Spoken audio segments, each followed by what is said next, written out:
Another video और आपका आज वीडियो में स्वागत है। और कुछ दिन पहले ही एक बहुत ही बुरा हादसा हुआ था कि ऋषभ पंत जो के इंडियन क्रिकेटर है उनका बहुत बुरा एक्सीडेंट हुआ था। किस तरह से हुआ था वो डिटेल हम जानेंगे आज की वीडियो में और टाइटल बताएंगे मौसम। टाइटल है एपिसोड 1246। कृष्मे ने बचाया पंत को, दिल्ली टू रुड़ाकी की पूरी कहानी सुने शम्स की जुबानी क्राइम तक। तो चलिए देख लेते हैं ये वीडियो। लेकिन इससे पहले इस वीडियो के चैनल का ओरिजिनल आपको हमारी वीडियो की डिस्क्रिप्शन में मिल जाएगा। सब्सक्राइब करिए, लाइक करिए, शेयर को फॉलो करिए इनके चैनल को। उसके मैं ब्लॉगिंग चैनल का लिंक लिंक भी हमारी वीडियो की डिस्क्रिप्शन में मिल जाएगा। सब्सक्राइब करिए, लाइक करिए, शेयर को फॉलो करिए। तो चलिए देख लेते हैं ये वीडियो। तो आदाब, नमस्कार, गुड इवनिंग, सत श्री अकाल। एक बार फिर आप तमाम लोगों का स्वागत है क्राइम तक की कहानी के इस एपिसोड में। उम्मीद है पूरी फैमिली अच्छी होगी, अपना ख्याल रख रही होगी।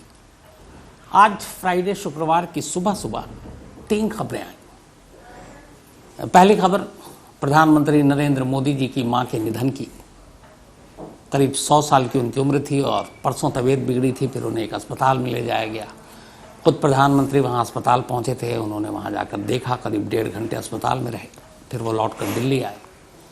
लेकिन आज तड़के देर रात बल्कि कहें फिर से उनकी तबीयत बिगड़ी और आखिरकार उनको बचाया नहीं जा सका। तो ऊपर वाला उनकी आत्मा को शांति दे। सुबह सुबह ये खबर आई थी।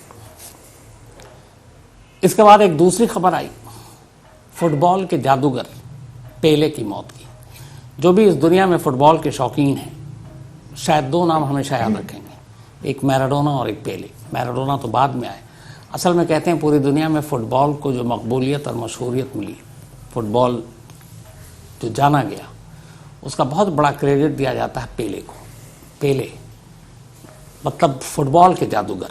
उनसे ज़्यादा अवार्ड, उनसे ज़्यादा इज्जत, उनसे ज़्यादा इस खेल में महारत शायद किसी और की थी नहीं, ना कोई वहाँ तक पहुँच पाया कभी।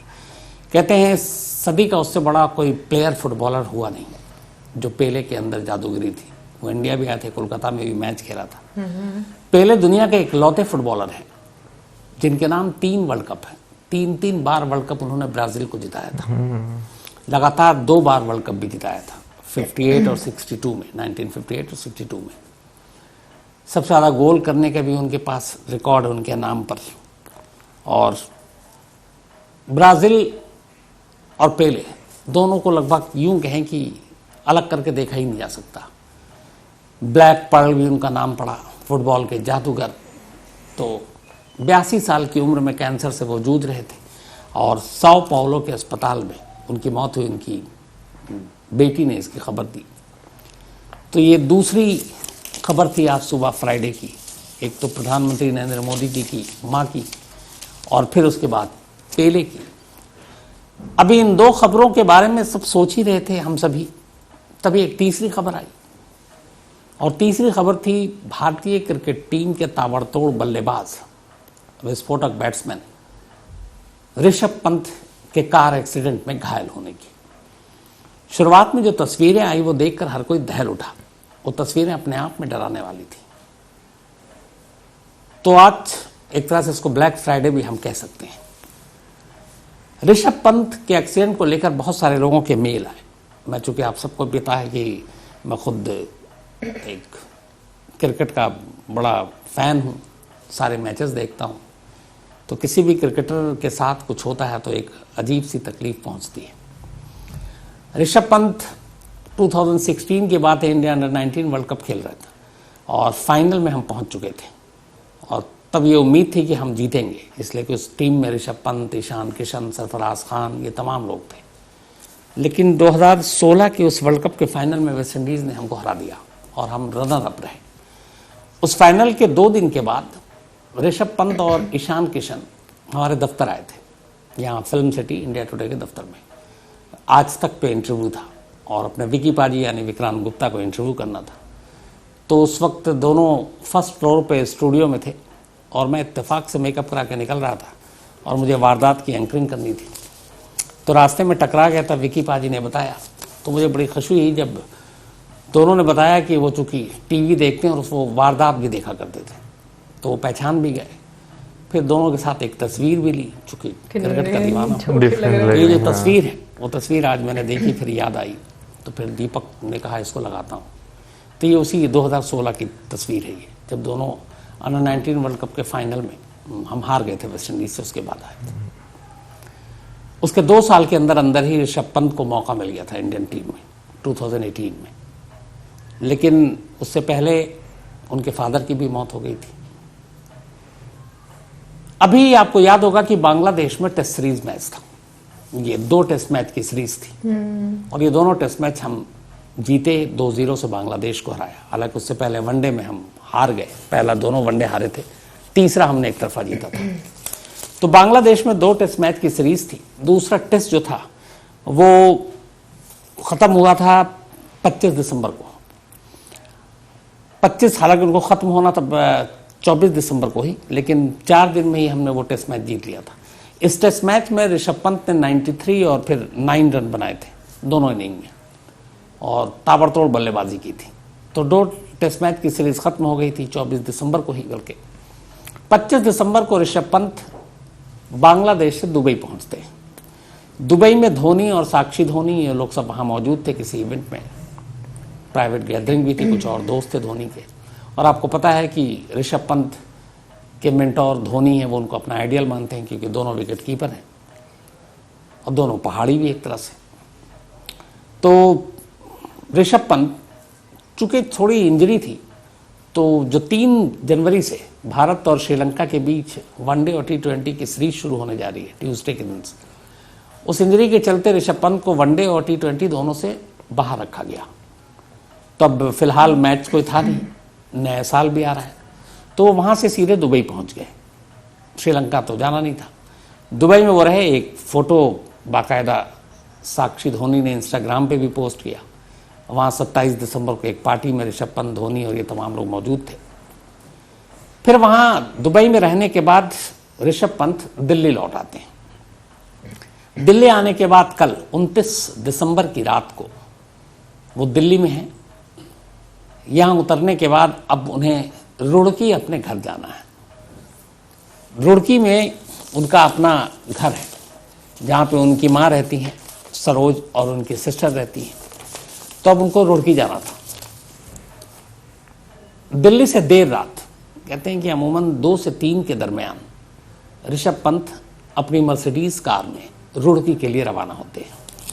दिल्ली से रुड़की तक की सड़क बहुत अच्छी है, अभी हम लोगों ने भी ट्रैवल किया, बल्कि दिल्ली से मेरठ एक्सप्रेसवे बन गया है। तो अब दिल्ली से मेरठ आप मुश्किल से 40 मिनट में पहुंच जाते हैं।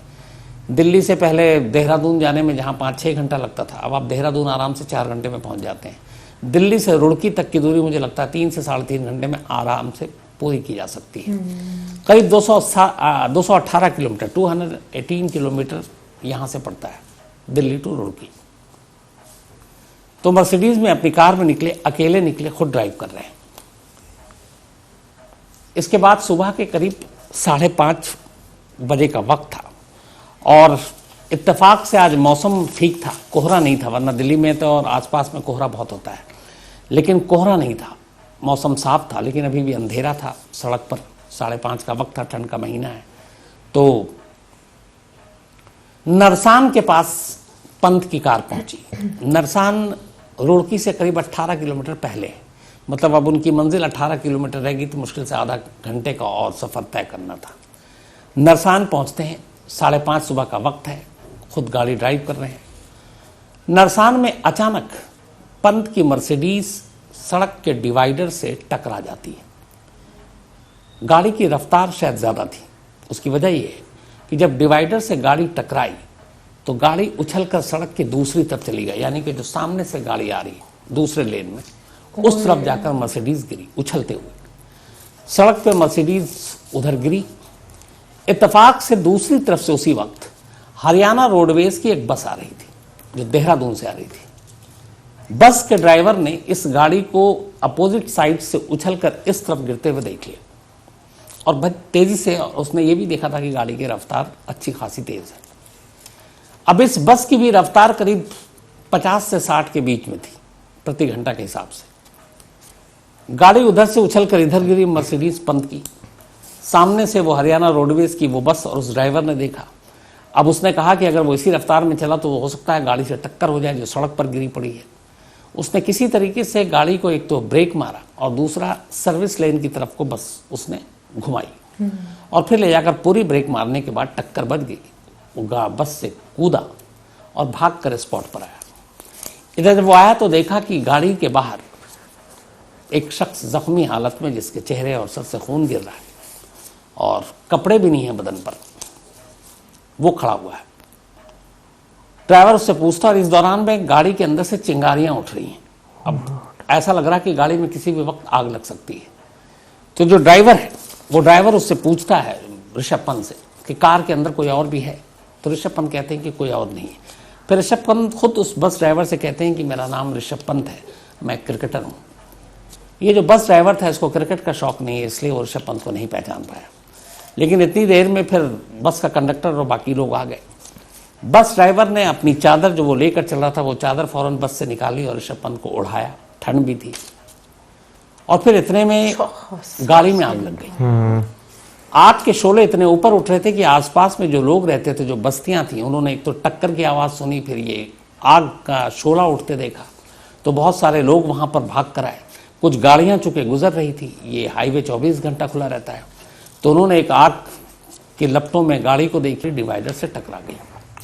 अब इसके बाद जो बताया वो ये बताया कि डिवाइडर से जब गाड़ी टकराई और पलटी, गाड़ी के चारों दरवाजे लॉक हो गए। अब कई बार ऐसा होता है कि आप एक तो घबराहट में कई बार आप दरवाज़ा भी नहीं खुलता है, और ये एक्सीडेंट बहुत ही विभत्स था। तो लॉक खुल नहीं रहा, इधर गाड़ी के अंदर से चिंगारियां भी आ रही हैं, डरिए कि कभी आग ना पकड़ ले। तो फिर ऋषभ पंत ने अपने दिमाग सही वक्त पर इस्तेमाल किया वहां पे, और गाड़ी का जो कार का विंड स्क्रीन था, आगे का शीशा, उन्होंने शीशे को तोड़ा और उस शीशे को तोड़ने के बाद उससे बाहर निकले, और उसकी वजह से बहुत सारे उनके पीठ पर भी जख्म आए। और जब अपने आप को विंड स्क्रीन को तोड़कर वो बाहर निकले, फिर बाहर निकलने के बाद गाड़ी से थोड़ी दूर डिवाइडर के बीच में जो खाली जगह होती है वहाँ पे रुके। तब तक ये बस आई, बस के ड्राइवर आए, और फिर सुशील कुमार इस बस के ड्राइवर का नाम है, जिसने मदद की वाकई। फिर उसके बाद अपने चादर वादर से लपेट कर बताया। तो अब इस हादसे से उस वक्त ऋषभ पंत पे बड़ा असर भी पड़ा, क्योंकि किसी का भी हो सकता है। जिस तरीके से ये गाड़ी भाग रही थी और पलटी, फिर इसमें आग लगी, और ऋषभ पंत की उम्र भी बहुत ज़्यादा नहीं, तो इन सारी चीज़ों ने डरा दिया। कहते हैं कि बस ड्राइवर ने बहुत हौसला दिया। इसके बाद कंडक्टर भी आया, फिर कंडक्टर ने फ़ौरन एम्बुलेंस को फ़ोन किया। बस ड्राइवर ने नेशनल हाईवे की जो पेट्रोलिंग गाड़ी होती है उसको फ़ोन किया, पुलिस को किया 100 नंबर पर। करीब 15 मिनट के बाद एम्बुलेंस पहुंच गई मौके पर। 15 मिनट के बाद जब एम्बुलेंस पहुंची तो वहां से करीब 16 किलोमीटर दूरी पर, चूँकि 18 किलोमीटर ही रह गया था रुड़की, ढंढेर उनके इलाके का नाम है, घर जहाँ पे है ऋषभ पंत का। तो एम्बुलेंस आई, एम्बुलेंस पे खुद लंगड़ाते हुए चलते हुए ऋषभ पंत एम्बुलेंस में बैठे। खून टपक रहा था क्योंकि चेहरे, सर पे उनके 2 कट के निशान लगे थे। उनको सक्षम हॉस्पिटल, एक प्राइवेट हॉस्पिटल, वहाँ ले जाया गया। और ये बात है सुबह के करीब उस वक्त 6 सवा 6 बज चुके थे। सक्षम हॉस्पिटल में ले जाने के बाद डॉक्टरों ने देखा, मरहम पट्टी की, बट उनके घुटनों में चोट थी, एक पैर की उंगलियों में चोट थी, माथे पे 2 कट के निशान थे, सर पे बल्कि उससे खून ज़्यादा रिस रहा था, पीठ घायल था। इन सारी चीज़ों को देखते हुए, और ये भी कि सर में उस वक्त डॉक्टरों को पता नहीं चल पाया, क्योंकि उसके लिए CT स्कैन बाकी चीज़ों की ज़रूरत थी कि कहीं इंटरनल इंजरी तो नहीं है, जो एक्सीडेंट में सबसे ज़्यादा खतरनाक होता है। तो सक्षम हॉस्पिटल के बाद इतनी फैसिलिटी थी नहीं, और इत्तेफाक से सक्षम हॉस्पिटल पहुंचने के बाद तब तक खबर फैल गई पुलिस के ज़रिए पूरे उत्तराखंड में कि ऋषभ पंत का रोड एक्सीडेंट में वो घायल हो गए। अब ऋषभ पंत भी एक पहाड़ी, पूरा पहाड़ जो है उन्हें जानता है, क्योंकि बचपन से उत्तराखंड का भी काफ़ी नाम हुआ ऋषभ पंत की वजह से। तो फिर CM ऑफिस से लेकर DGP ऑफिस तक हर एक को पता ये चला, सब हरकत में आए। सक्षम हॉस्पिटल ने कहा कि हमारे पास इतनी फैसिलिटी नहीं है, तो ये तय हुआ कि उनको फ़ौरन देहरादून के मैक्स हॉस्पिटल में ले जाया जाए। तो एक फ़ौरन एम्बुलेंस और पहुंची जो सारी मेडिकल सुविधा से लैस थी। उसके बाद वहाँ पे शुरुआती मरहम पट्टी के बाद अब ऋषभ पंत को दोबारा एक एम्बुलेंस में डाला गया। इस दौरान में सक्षम हॉस्पिटल में उनकी माँ सरोज पंत भी पहुँच गई, उनके रिश्तेदार भी पहुँच गए, और फिर ये लोग सक्षम हॉस्पिटल से लेकर ऋषभ पंत को करीब 9:30 बजे देहरादून पहुँचे, वहाँ के मैक्स हॉस्पिटल में। वहाँ ले जाने के बाद फिर पूरा इलाज शुरू हुआ। जो शुरुआती रिपोर्ट आई वो ये है कि घुटनों में उनके चोट है, और इत्तेफाक से बांग्लादेश सीरीज़ के बाद जो श्रीलंका सीरीज़ में उनको नहीं ले जाया गया, उनके नी का ही कुछ प्रॉब्लम था, तो उसके लिए उनको नेशनल क्रिकेट एकेडमी रेफ़र किया गया था कि आप वहाँ जाएं, और इत्तेफाक से फिर घुटने में चोट आई है।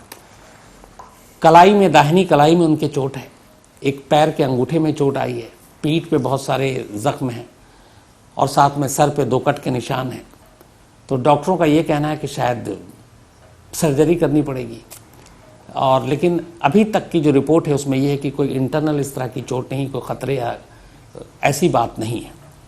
तो ऊपर वाले का शुक्र है, क्योंकि जिन लोगों ने भी यह हादसा देखा, जिन्होंने उस कार को जलते हुए देखा, जलने के बाद देखा, जिसने उस कार को डिवाइडर से इस तरफ इधर आते हुए देखा, उनमें से किसी को भी उम्मीद नहीं थी कि इस तरीके के हादसे में कोई बच सकता है। लेकिन ये करिश्मा था और वाकई करिश्मा था, और शायद लाखों करोड़ों फैंस की जो ऋषभ पंत के हैं उनकी दुआएं भी उनके काम आई। अब इसमें एक चीज और भी है कि ये कार चूंकि जल गई तो ये पता नहीं चल पा रहा है कि उस कार का एयरबैग खुला कि नहीं खुला। अब ये जो टेक्निकल टीम है जांच करेगी, उससे पता चलेगा, बाकी ऋषभ पंत भी बताएंगे। लेकिन 2 चीजें आ रही हैं। एयरबैग अगर नहीं खुला तो इसका मतलब है कि कार की स्पीड 60-70 के दरमियान थी, और अगर खुला होता तो कहते हैं कि अगर एयरबैग खुल जाता तो जो ऋषभ पंत ने विंड स्क्रीन सामने का शीशा तोड़कर जो बाहर निकले, तो शायद वो विंड स्क्रीन तोड़ने में उनको मुश्किल आती, क्योंकि एयरबैग जब खुल जाता है तो फिर आप चारों तरफ से उसमें फंसे होते हैं, तो उसमें से निकलना, फिर शीशा तोड़ना मुश्किल होता है। तो उस एयरबैग खुला, क्या उसकी वजह से फिर एक गंभीर हादसा होने से बचा, या एयरबैग नहीं खुला? अगर नहीं खुला तो फिर क्यों नहीं खुला? ये सारी चीजें अब जो टेक्निकल टीम है वो इसकी जांच करेगी और उसके बाद ये सारी चीजें पता चलेंगी। फिलहाल आपको ये बताऊं कि हमारा देश पूरी दुनिया में पहले नंबर पर है जहां रोड एक्सीडेंट में सबसे ज्यादा मौत होती है। 2021 का आंकड़ा है ये, नेशनल क्राइम रिकॉर्ड ब्यूरो का, एनसीआरबी का। उसमें यह है कि देश में, हमारे भारत में 2021 में कुल 4,03,116 रोड एक्सीडेंट के केसेस हुए थे। 4,03,116 रोड एक्सीडेंट इन 2021, और इनमें से 1,55,622 लोगों की मौत हुई थी। 1,55,622 डेड। 2017 में जबकि 1,50,093 लोगों की मौत हुई थी। हमारे यहाँ इंडिया में हर घंटे, 1 घंटे में सिर्फ 18 लोगों की रोड एक्सीडेंट में मौत होती है। 1 घंटे में 18 लोग। 1 साल में करीब 1.5 लाख लोग रोड एक्सीडेंट में मरते हैं। 1 साल में करीब 4 लाख से ज्यादा रोड एक्सीडेंट के केस दर्ज होते हैं, जिसमें कई तो सीरियस इंजर्ड होते हैं, जिनके कई के हाथ पैर ही बेकार हो जाते हैं। हालांकि ओवरऑल अगर रोड एक्सीडेंट की हम बात करें तो पूरी दुनिया में सबसे ज्यादा रोड एक्सीडेंट में पहले नंबर पर यूएस है, अमेरिका। अमेरिका में 1 साल में औसतन एवरेज 22 लाख रोड एक्सीडेंट होते हैं, 22 लाख, जो हमारे यहाँ करीब 4,03,000 है। बट अमेरिका में 1 साल में 22 लाख रोड एक्सीडेंट होते हैं। दूसरे नंबर पे जापान है। जापान में 1 साल में 5 लाख रोड एक्सीडेंट होते हैं। हम तीसरे नंबर पर भारत है, जहां 4 लाख होते हैं। लेकिन एक उल्टी कहानी है। सबसे ज्यादा अमेरिका में 22 लाख रोड एक्सीडेंट होते हैं, लेकिन अमेरिका में रोड एक्सीडेंट में मौत की तादाद कम होती है। इवन जापान में 5 लाख एक्सीडेंट होता है, हमसे ज्यादा, लेकिन वहां भी डेथ रेट हमारे मुकाबले कम है। अमेरिका में पिछले साल 2021 में 5 लाख रोड एक्सीडेंट हुए थे, हमारे यहाँ 4 लाख हुए। हमारे यहाँ 1.5 लाख लोगों की मौत हुई, लेकिन जापान में, बल्कि जापान की बात कर रहा हूं, 2021 में 5 लाख रोड एक्सीडेंट में सिर्फ 4500 लोगों की जान गई थी। 4,500। 5 लाख रोड एक्सीडेंट में 4500, यानी 4,500 लोगों की डेथ हुई। जबकि हमारे यहाँ 4 लाख रोड एक्सीडेंट में 1.5 लाख लोगों की जान गई। उसकी एक बहुत बड़ी वजह यह है कि वक्त पर हॉस्पिटल ना पहुंचाना, वक्त पर इलाज ना मिलना। कई ऐसे मामले देखे रोड एक्सीडेंट में लोग सड़क पर पड़े हुए हैं, कोई किसी की मदद के लिए आगे नहीं आता। हमारा क्या एक रिकॉर्ड है कि 1970 में हर 10,000 गाड़ियां जो होती थी सड़क पर, उनमें से 814 गाड़ियों का एक्सीडेंट होता था। हालांकि अब वो थोड़ा कम हुआ। 2022 में हर 10,000 गाड़ी पर 15 एक्सीडेंट होते हैं। तो कुल मिलाकर हमारा देश रोड एक्सीडेंट में डेथ के मामले में पहले नंबर पर है, और ओवरऑल रोड एक्सीडेंट के मामले में तीसरे नंबर पर है, और ये एक चिंता की बात है। हालांकि अब बहुत सारे हाईवे और एक्सप्रेसवे ये सारी चीज़ें बन रही हैं, लोगों के अंदर अवेयरनेस भी अब ड्राइविंग को लेकर आ रही है, तो उम्मीद की जानी चाहिए। एक डर भी अब दूसरा लोगों के अंदर है कि हर जगह सीसीटीवी कैमरा है, तो पहले ये था कि चलो पुलिस को रिश्वत दे के निकल लेंगे, अब वो चीज़ें नहीं हैं। अब तो कैमरे पे सीधे आपका ओवर स्पीड है तो आपके घर पे आपके उस पर पहुँच जाएगा आपका चालान, और अगर आप नहीं भरते हैं तो फिर आपकी गाड़ी जब्त हो जाएगी। तो कहीं ना कहीं मुझे लगता है कि आने वाले सालों में शायद रोड एक्सीडेंट के मामलों में कुछ कमी आएगी। जहाँ तक ऋषभ पंत की जो मैंने आपको बात बताई थी शुरू में, 16 में ऋषभ पंत अंडर 19 में रनर अप टीम का हिस्सा थे। इसके बाद फरवरी 2017 में इंग्लैंड के खिलाफ बेंगलुरु में इन्हें पहली बार इंडियन टीम में खेलने का मौका मिला था, एक T20 के मैच में 2017, बल्कि 2017 में। तब उन्होंने इंटरनेशनल क्रिकेट में डेब्यू किया था इंग्लैंड के खिलाफ, और टीम इंडिया की तरफ से इन्होंने फर्स्ट टेस्ट मैच अगस्त 2018 में इंग्लैंड के खिलाफ नॉटिंघम में खेला था। अभी तक का अगर जो रिकॉर्ड है 33 टेस्ट मैच खेला ऋषभ पंत ने, इसमें 2271 रन बनाए और 5 सेंचुरी है। इसके अलावा 30 वनडे मैच खेले हैं जिसमें 865 रन बनाए, 865 रन, 1 सेंचुरी है। 66 T20 इंटरनेशनल मैच खेले हैं, इसमें 987 रन बनाए हैं और 350 लगाई है। तो ये रिकॉर्ड है, और पूरे तमाम क्रिकेट फैंस के साथ साथ मेरी भी यही दुआ है कि जिस तरीके की बैटिंग करते हैं ऋषभ पंत, ताबड़तोड़ छक्के चौके मारते हैं, उसी स्पीड से वो इन जख्मों को हराएं और फिर वापस क्रिकेट के मैदान में आएं और अपने वही जलवे दिखाएं, क्योंकि हम सब उन्हें मानते हैं, उनके खेल, उनके तरीके को मानते हैं। तो यही दुआ है कि वो जल्द अच्छे हों। भाई रोड एक्सीडेंट की बात कीजिए तो मेरा ख्याल है कि अगर लाहौर की भी बात की जाए तो ये भी, यहाँ पे भी हमें बहुत ज़्यादा रोड एक्सीडेंट्स जो हैं वो देखने को मिलते हैं। इवन के छोटी छोटी मिस्टेक्स होती हैं लोगों की, जिसकी वजह से जो है ना एक बहुत बड़ा जो है वो इशू क्रिएट हो जाता है। लेकिन अगर हम इस वीडियो में बात करें, ऋषभ पंत की बात करें, जिस तरह उनका एक्सीडेंट हुआ, जो फुटेजेस हमने देखी हैं वो वाकई काफ़ी ज़्यादा जो है दिल दहला देने वाली हैं। बिल्कुल, मैं कहूँगी ये किसी मिराकल से कम नहीं है कि जिस तरीके से वो मतलब बाहर निकले।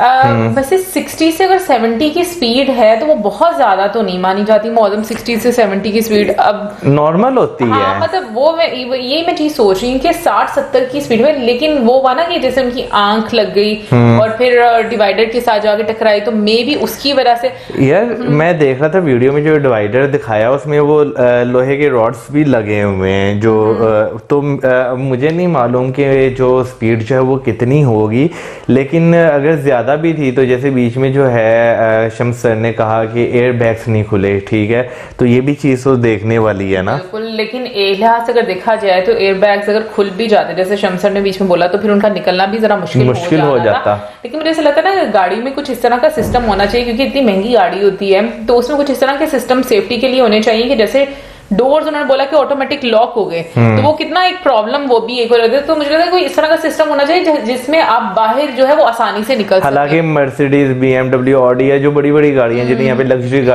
गाड़ियां कहा जाता है, वो इस तरह की कि हमने ये सुना है कि भाई कभी भी इनके एक्सीडेंट जो है ना जितनी मर्जी हो जाए बंदा ये बचा लेती हैं। इनफैक्ट मैंने ये भी सुना है कि जैसे अगर मतलब जो ये गाड़ियां अगर वो कहते हैं ना कि एक जैसे हम कहेंगे पलटती नहीं है ना, पलटती नहीं है। हाँ, ये एग्जैक्टली इसके बारे में क्योंकि हमारे मामू जो हैं वो जो है गाड़ी चलाते थे तो उन्होंने ये चीज बताई थी कि मर्सिडीज गाड़ी जो है ना वो अगर आप 150 की भी स्पीड पर आके एकदम उसकी ब्रेक मार देते हैं वो पलटती नहीं, वहीं पे जो है वो स्टिल हो जाती है। तो ये मेरा ख्याल है काफी बड़ा क्वेश्चन जो है वो, हाँ ये काफी क्वेश्चन बनने वाला गाड़ियों की क्वालिटी पर। एग्जैक्टली, मुझे भी लग रहा है कि जो मतलब जब इन्वेस्टिगेशन होगी प्रॉपरली और जो कारण है वो सामने आएगा तो कंपनी को लेकर भी मुझे लगता है कि काफी ज्यादा इसमें जो है आंसरेबल होना पड़ेगा कि क्या रीजन थी, किस तरीके से हुए, और अगर सेफ्टी इश्यूज भी थे तो वो क्यों थे। लेकिन फिर भी मैं कहूंगी कि जिस तरीके से जो ड्राइवर थे, जो बस के हरियाणा से जो बस आ रही थी, मैं कहूंगी कि वो वाकई में एक तरह से देखा जाए तो वो उनके लिए एक उनकी जिंदगी बचाने का एक वो जरिया बन गया ना उनके लिए। बिल्कुल, मैं बिल्कुल ये चीज मानूंगी, क्योंकि वो जानते भी नहीं थे उनको, और जिस तरीके से मैं हैरान ये हूँ एक और चीज के बारे में कि जब मतलब वो गाड़ी से बाहर निकले तो उन्होंने बोला कि उनके कपड़े भी नहीं थे, ऐसा क्यों? यार गाड़ी में बैठे हुए ना, हीटर अंदर ऑन किया होगा उन्होंने, तो वो हीटर आपने ऑन किया तो गाड़ी में आप बेशक नॉर्मल आप जो है वो शॉर्ट्स पहन के बैठे हो, तो कोई वो होता नहीं है। हाँ तो वो तो मैं बताया कि शॉर्ट्स वगैरह तो बंदा पहन तो शॉर्ट्स और वो पहनी होगी ना ऊपर प्रॉपर, या प्रॉपर नहीं, जैसे मुझे ऐसा लगा कि शायद जब हादसा हुआ है उस वजह से कोई ऐसा मसला हुआ है कि फट गए हैं। नहीं वो उन्होंने जो है वो शॉर्ट्स पर बनियान इस तरह की वो पहनी होगी। हाँ लेकिन सीरियसली इंसान जब सुनता है, और जो भी हम लोगों ने क्लिप्स देखे हैं बहुत ही मैं कहूंगी कि एक खौफनाक से थे, क्योंकि जिस इंसान पर बीत रही होती है और उस सिचुएशन में आपका जो दिमाग है वो काम कर रहा है या नहीं कर रहा है, ये बड़ा इंपॉर्टेंट है। यार रोड एक्सीडेंट्स की बात की जाए तो हमें आए रोज जो है रोड एक्सीडेंट जो है वो देखने को मिलते हैं, और मैंने कुछ अरसा पहले एक रोड एक्सीडेंट देखा था, उसके बाद जो है मेरी तौबा हो गई थी देखे, गाड़ी जो है वो लगी थी और गाड़ी का अगला हिस्सा जो है ना बिल्कुल ही उड़ गया हुआ था। अच्छा। और गाड़ी से वो ले तो गए थे, जो जिनका एक्सीडेंट हुआ था उन्हें तो हॉस्पिटल ले गए थे, लेकिन उनका खून बाहर पड़ा हुआ था, तो वो देखकर जो है बहुत दिल को कुछ हो रहा था। फिर उसके बाद मैं यहाँ पर एक बात करना चाहूंगा कि हमारी अम्मी जो थी ना, वो जब भी कहीं उन्होंने हमारे साथ जाना होता था ना, खासतौर पर छोटे छोटे जो टूर हम करते थे, तो उसमें ड्राइवर के साथ बैठती थी और उसके साथ बातें करती रहती थी कि ड्राइवर की आंख ना लगे। तो ये भी एक बहुत बड़ा फैक्ट है कि अगर आप लंबे रूट पर अकेले जा रहे हैं ना, और आपके साथ वाला बंदा भी जो है ना वो इस तरह का है कि वो सोया रहे, ठीक है ना, तो ड्राइवर की भी जो है बहुत ज्यादा चांसेस होते हैं आंख लग जाती है। अच्छे से याद है जब हम नारायण का गान गए थे, तो उस टाइम पर अम्मी इसी तरीके से फ्रंट सीट पर अगर ड्राइवर को थोड़ी सी भी नींद आती थी तो कहती चाय पियो जी के बातें करना शुरू हो जाती थी इसके साथ कि भाई ये सोना नहीं चाहिए। और इवन कि अगर आपको याद है जब हम लास्ट टाइम कश्मीर गए थे तो एक पॉइंट आया था जहाँ पे हमें फील हुआ था कि हमारे ड्राइवर की आंख लगने लगी लेकिन वो है। माना नहीं था। हाँ। बट ये कि भाई मैं खुद बताती हूँ कि जब आपका एक्सीडेंट होता है आपका दिमाग तो काम ही नहीं करता। लाइक अभी जैसे आपको पता नहीं चलता क्या हुआ है। जो उमर है उसने तो भाई अखीर के हमारे बाइक किसी को नहीं बख्शा हुआ, सबको गिराया हुआ है। तो मुझे अच्छे से याद है कि अभी भी मुझे आज तक याद नहीं आता कि उसने जो मुझे गिराया था, हालांकि उसमें उसको ज्यादा चोट लगी थी उस एक्सीडेंट में, लेकिन ये कि मुझे अभी तक याद नहीं आया कि मैं उड़ के उसकी बाइक से गाड़ी के बोनेट पर कैसे गिर गई थी कि पता है मुझे वो कहते हैं ना वो मेमोरी नहीं है मेरी उस टाइम। असल में वो कह लेंगे एक जो कुछ लम्हात होते हैं ना, आपका दिमाग जो है ना वो डेड हो जाता है। exactly, और बात कर रही हूँ कि इस सिचुएशन में जब वो अपने आप को बाहर निकाल रहे हैं, और ये बहुत बड़ी बात होती है बिल्कुल हाजिर दिमागी। हाँ, क्योंकि मुझे ये पता है कि मेरी अभी तक वो उस टाइम की मेमोरी नहीं है कि वो मेरे साथ कैसे हादसा हुआ था। और इस टाइम में आज सिचुएशन में आप अपने आप को बाहर निकालने के लिए हिम्मत कर रहे हो, तो वाकई में वो जो कहते हैं ना कि स्पोर्ट्समैन स्पिरिट जो होता है वो कहीं ना कहीं पर आपका काम आता है और आपको मतलब एक हिम्मत देता है। और जिस तरीके से उन्होंने बताया भी कि एम्बुलेंस में भी वो खुद चलकर जा रहे थे, तो डेफिनेटली मैं कहूंगी कि ये चीजें जो हैं वो बहुत ज्यादा मैटर करती हैं। बाकी हम लोग दुआ करते हैं कि वो जल्द से जल्द रिकवरी करें ताकि वो दोबारा से उनके फैंस उनको मैच में देख सकें, और उनके घर वाले भी ऑब्वियसली वो भी बहुत उस टाइम परेशान होंगे, क्योंकि ये एक वाकई में बहुत ही मौसम एक हम कहेंगे अफसुर्दा वाकया है कि अपने घर वालों से मिलने जाओ और आपको ये वाली न्यूज आ जाए, ठीक है ना, क्योंकि उससे पहले पता हो गया भाई आज घर आना है और आपको पता चले कि भाई एक्सीडेंट हो गया। पहले और देखें 18 किलोमीटर का सी सफर रह गया था, यानी कि ऑलमोस्ट पूरा सफर आपने तय कर लिया, लेकिन एंड वाले जो 18 किलोमीटर वही ना कि आप निकले आपको पता नहीं आपने पहुंचना है कि नहीं पहुंचना। अब तो जब रिकवरी होगी फिर उसके बाद वो कोई इंटरव्यू देंगे तो सही पता चलेगा कि क्या हुआ था, एग्जैक्टली हुआ है। और बाकी हम यही दुआ करेंगे वो जल्द से ठीक हो जाए। और यही थी हमारी आज की वीडियो, आई होप आपको अच्छी लगी होगी। इसके साथ हमें हमारे like subscribe share, good bye.